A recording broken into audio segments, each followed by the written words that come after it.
શ્રી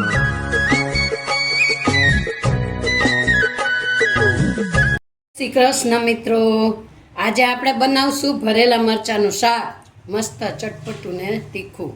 તો પહેલાં મરચાં આપણે 250 ગ્રામ લીધા છે. પહેલાં ધોઈ લેવાના છે મરચાં.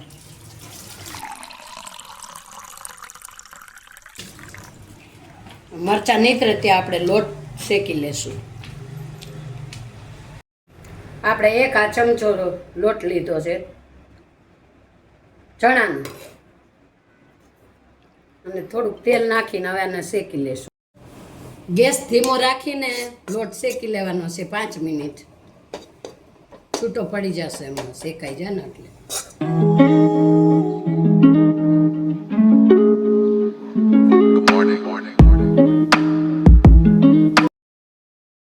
બસ આ લોટ શેકાઈ ગયો છે. આ રીતે એટલો લોટ શેકી લેવાનો.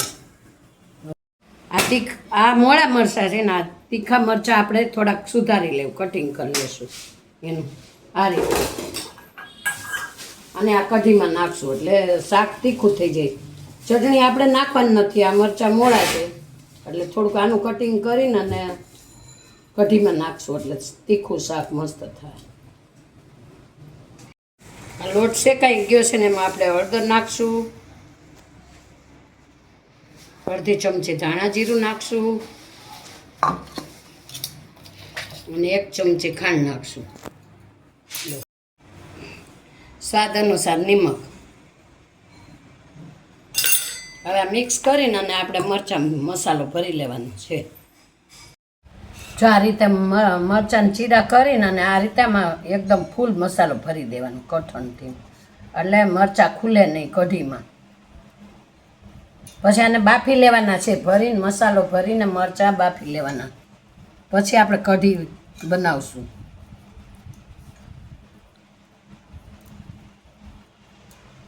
આ બધા આપણે ભરી લીધા છે. હવે આ જાળીવાળું આવું છીબું લઈ આમાં મૂકીને અને આપણે 5 મિનિટ બાફવાના છે. 5 જ મિનિટ. પાણી મૂકી દીધું છે નીચે બાફવા. 5 મિનિટ બફાઈ જાય ત્યાં આપણે કઢી વઘારી લઈએ. કઢી બનાવવા માટે આપણે 1 વાટકો છાશ લીધી, 1 વાટકો પાણી. આ છાશમાં પહેલાં નિમક નાખી દેશું આપણે, થોડી હળદર નાખશું, અને આમાં ચણાનો લોટ 3 ચમચી ચણાનો લોટ નાખી દઈશું. ઘાટી બનાવવાની છે આપણે.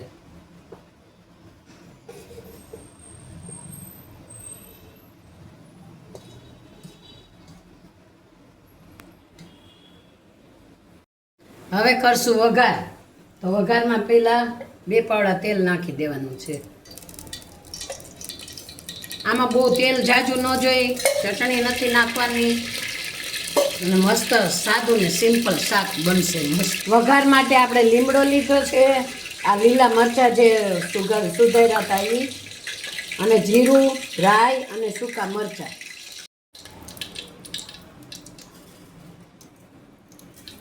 સૌ પ્રથમ રાઈ નાખશું, પછી જીરું નાખશું અને સૂકા મરચાં. હવે તેલ આવી ગયું છે તો આપણે હિંગ નાખી દઈશું, અને લીમડો અને આ મરચાં કઢી ડોઈ છે ને એ નાખી દેવાની. અહીં આપણે મરચાં થઈ ગયા છે રેડી. અને ગળાશ માટે આપણે 2 ચમચી ખાંડ નાખી દેવાની.